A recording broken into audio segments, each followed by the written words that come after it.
Salute, salute, salute. Bow. What's happening? This is Nocturnal Thoughts, man. First and foremost, let me give a shout out to 903 Boxing. I was going to eat me some breakfast real quick, man, and go to sleep, and clicked on the 903 Boxing, and it completely, redirected, made me have to shift gears and go ahead and talk about this little topic real quick. He made a video, by the way, go to 903 Boxing with the host, Charles J, and subscribe on his channel. You won't be disappointed. You dig? He made a video called the rehydration clause. Then he had like infinity amount of question marks. And he's really going in on Gervonta Tank Davis, putting a rehydration clause in the contract on Ryan Garcia, King Ryan, Kid Flash. We've all been talking about it. Everybody's talking about it. Most people don't like it. Some people might be defending it. Some people just not digging it. 903 Boxing Charles J, he said it's soft. Soft with a capital T. S-O-F-T with a capital T, soft. And I'm like, I always can agree to disagree with a respectful guy like Charles J. Me and him, I feel like it's iron sharpened iron. You know what I'm saying? And I disagree with him on, I can listen to a lot of his videos. I don't listen to a lot of people that I agree with all the time. What's the point? If I agree with you 100% of the time, usually, you know what I'm saying, if our opinions are that identical, then usually I'm gonna drop by and give you a salute and then keep it moving. You know what I'm saying? But if you have a mind that I see is iron, then we clash, then it's iron sharpen iron. So 903 Boxing, salute, go subscribe to his channel. He thinks that the rehydration clause against Ryan Garcia makes Gervonta Tank Davis look soft. Easy Work Boxing, he feels like it certifies and confirms that Gervonta Tank Davis is afraid and scared of King Ryan Garcia. I mean, that might be the case. I don't know what's inside Gervonta Tank Davis's heart, mind, and his nutsack. Don't know his soul, you dig? I know that I respect the art of war. I respect warriors, period, point blank. If they meet on the battlefield and they draw their swords and they fight, that's what I respect. Do I expect everything to always be fair in war? Absolutely not. So do I respect the art of war? Absolutely. I remember one of the first books I ever read and couldn't wait to read it when I was like, I don't know, 15, 16, was that Shane Sue's son, whatever, The Art of War. I remember I wanted to go through there and highlight it and rememorize that. And that was years, many years ago. But certain things I do remember from that book. Like when you have a great issue, treat it like a small issue. Break it down into increments so that it doesn't, overwhelm you. And then if you have a big situation you need to take care of, if you have a small situation that you need to take care of it, think of it like it's a big situation and take care of it expeditiously and so that it doesn't grow and get bigger. He also said, as a warrior, was arriving to the, battlefield early and then finding your advantage points when you develop your plan. You know what I'm saying? So it's a strategy and a war tactic. I can understand how some people will say that this makes Gervonta Tank Davis look soft. I can understand how some people will say that this makes Gervonta Tank Davis look afraid of Ryan Garcia.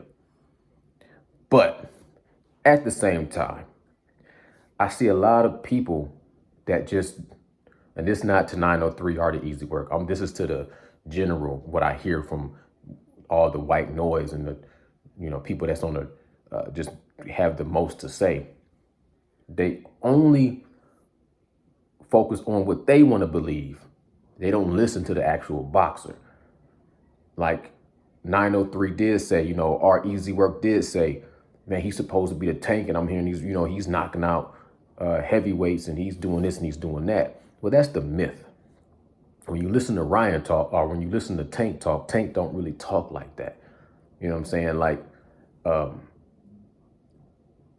me, Tank is telling you who he is. He's telling you, nah, Ryan Garcia he's the most dangerous guy on paper and in the fight itself. Even Coach Calvin Ford said, no, Ryan Garcia, I think even Leonard Ellaby, is it Leonard Ellaby with the beard now? He said Tank fighting his most toughest opponent right now, Ryan Garcia. I said, to me, Ryan Garcia is a combination of the size of a Mario Barrios, of the offense, the come forward style, somewhat of an Isaac Pitbull Cruz, and he has the explosive knockout power of who was I was thinking? I can't think, but there's 3 fighters that Tank has fought. Rolly Romero, even though he was novice and he had domestic level skills, Rolly Romero was knocking people out because he was just kind of got that brute strength, that retard strength. So you take the strength of Rolly Romero, the come forward, you know what I'm saying, throwing bombs, Isaac Pit Bulls, and the size and the jab and the height of a Mario Barrios. Then you got Ryan Garcia. Ryan Garcia has some deficiencies in his defense and not taking his head off the line, and he flat-footed, but he's still one of the most dangerous opponents. When we was talking about the 4 kings, Ryan Garcia was one of the 4 kings. Teofimo Lopez, Ryan Garcia, Devin Haney, and Gervonta Tank Davis. So when you're talking about the 4 kings, they all had the ability in my mind to beat each other. So they would have to have different strategies, different, they would have to landscape out different ways to different paths. They would have to trailblaze different paths to victory if and when they fought each other. You know what I'm saying? So they would have to fight each other. And I think that they have the type of styles that they can fight each other multiple times and have different results. So with Tank fighting Ryan Garcia, first of all, at least we getting one of the group out of these guys to fight each other finally. You know what I'm saying? Because we always had on the outskirts of the 4 kings, the outskirts was Shakur Stevenson and Lomachenko. And Teofimo Lopez kind of separated himself when he fought Lomachenko, but then he got beat by Kambosos. Devin Haney came and beat Kambosos. Now he kind of at the top, but he still only beat George the Ferocious Kambosos.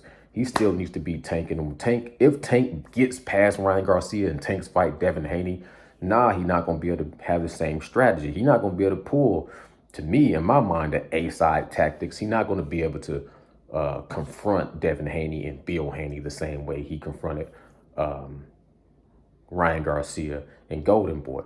Like they were saying, there's a lot of stipulations that we not aware of that's in the contract. You know what I'm saying?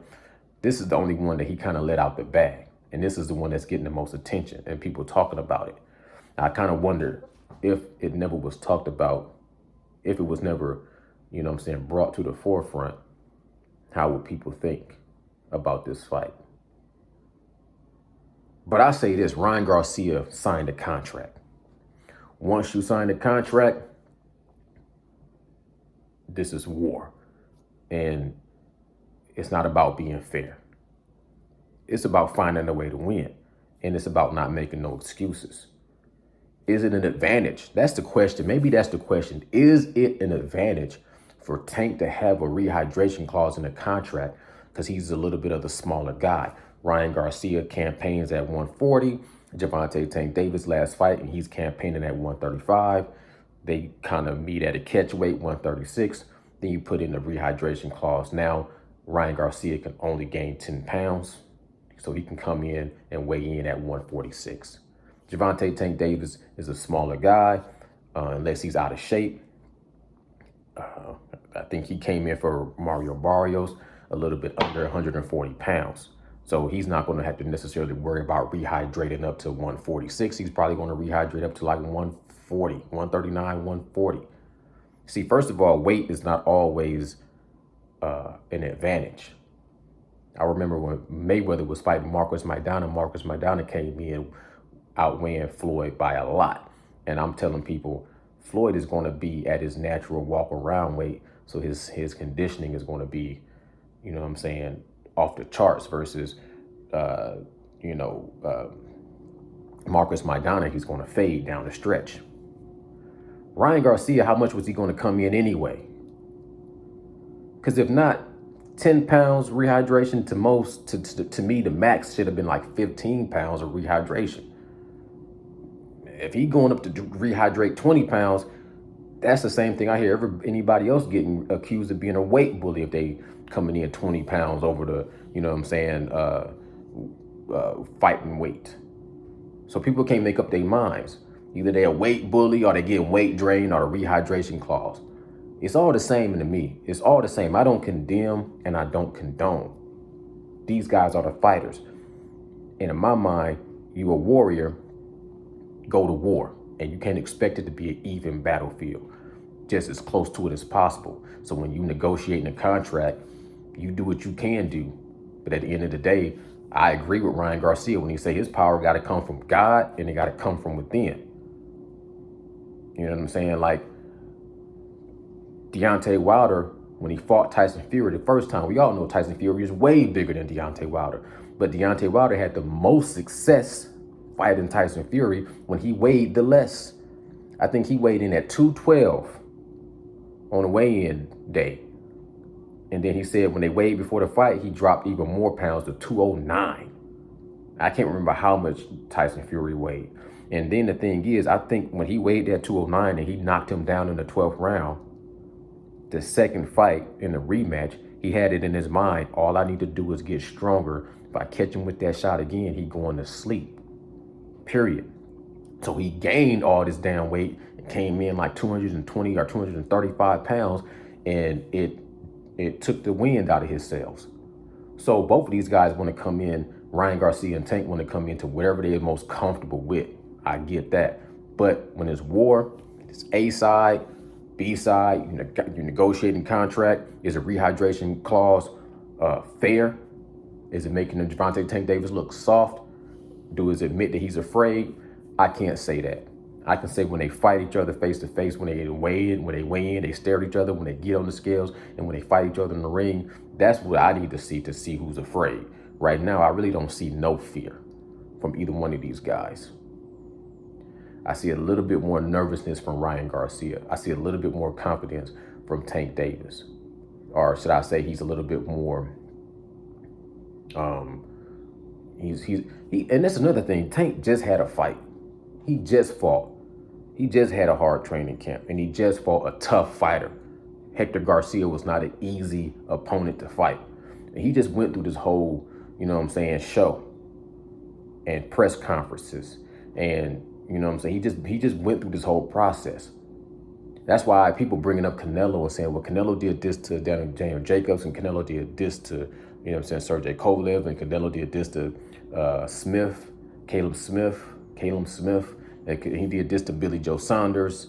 You know what I'm saying? He looked for all these advantages, and then it finally caught up to him and he cherry-picked Bivol because he dared to be great, but really he cherry-picked and got beat. Yeah, blah, blah, blah, blah, blah. It's all white noise to me after a while. They warriors. I respect them. Do they try to find some kind of advantage in war, in battle? Yes, he's trying to find an advantage. Does trying to find an advantage make you soft when you're trying to win in a war? In boxing, in my opinion, what makes you look soft is when you lose, you make an excuse. The weight draining thing, the rehydration thing, I don't salute it. I don't salute it. And I'm not disputing anybody that says, man, that make you look soft. I'm just saying, for me personally, to me, it don't make you look soft unless you go in there and you get your ass beat. If you go in there and you do what you're supposed to do, you know what I'm saying? And that's another thing too. Ryan Garcia is young. I don't know how much he need to walk. I don't know what his weight, what he need to walk around, what his comfort.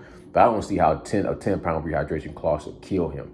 You know what I'm saying? I don't need, what was he fighting at? Because I know he campaigned at 140, but I could have swore at once upon a time he was fighting at 135. So, and then y'all know Tank went up to 140 and fought Mario Barrios. I gave him criticism because Leonard Ellaby, speaking for him, didn't want to hear nothing about no Josh Taylor or Regis Prograis at that time. But I didn't seen all that coming around the corner, so it don't surprise me. The rehydration clause, did it take me back a little bit and surprise me? Yes, it did. I'm not going to lie about that. But it just make me look at Tank like he's afraid. After I thought about it for a while, I think it's just him getting an advantage and using A-side tactics. And it's nothing new. And Ryan Garcia agreed to it. So I do give him even extra credit for that and respect to him. And if he comes in the ring looking just weak and drained and he doesn't even look like he can stand and he gets knocked out, I'm not going to give Tank credit. But if Ryan Garcia come in there looking like Ryan Garcia and he's strong and he's sharp and he filled out and he looks, you know what I'm saying, like Ryan Garcia looked when he fought against not Emmanuel to go, but when he just fought Javier Fortuna. Because people giving Ryan Garcia all kind of credit for fighting Javier Fortuna, and he looked like shit in that ring. He looked like he was flabby and sick like Larry Holmes. You know what I'm saying? Javier Fortuna didn't. He had fat hanging all over his damn waistband. So we'll see how they look weigh-in day, and we'll see how they look when they fight. And based off how they fight and their performance, that's when I say what I feel as far as the rehydration clause. Better late than never. I'm not trying to be first to the party, but I'm gonna look at it like we gonna see how this look when the fight when they you know what I'm saying. If this was a old school Wild West and they were trying to see who was the quickest draw, I gotta wait and see who gets shoot first. I'm not gonna take under consideration who had the flu or who got, you know what I'm saying, who got bit by a snake in their boots, and you know what I'm saying, who was up all night last night at the brothel hanging out, you know what I'm saying, drinking and kick. I'm gonna see and wait for the shootout to see what the shootout looked like, you know what I'm saying, post fight. But in my opinion right now, Ryan Garcia really can't use that. To me, Ryan Garcia being that age and being young and being strong, I don't want to hear that rehydration clause is going to kill him, or else he wouldn't have signed it. He signed it because he should know that it's not going to affect him as much as people thinking that it is. You know what I'm saying? And I don't think Tank fears Ryan Garcia. I don't. Yeah, when he said, "Why you weight draining me? Why you weight draining me?" And Tank was like, "You big as hell. You ain't drained. And I'm gonna let you just come in there bigger, come in there 160 pounds? Nah." To me, that sounds like we trying to find something equal, and I'm trying to get a little bit of an advantage. And, you know, at the end of the day, if you trying to knock somebody out, you trying to knock somebody out. Trying to fight him and knock him out, let's see what happens. Salute. Nocturnal Thoughts, man, and I'm gone.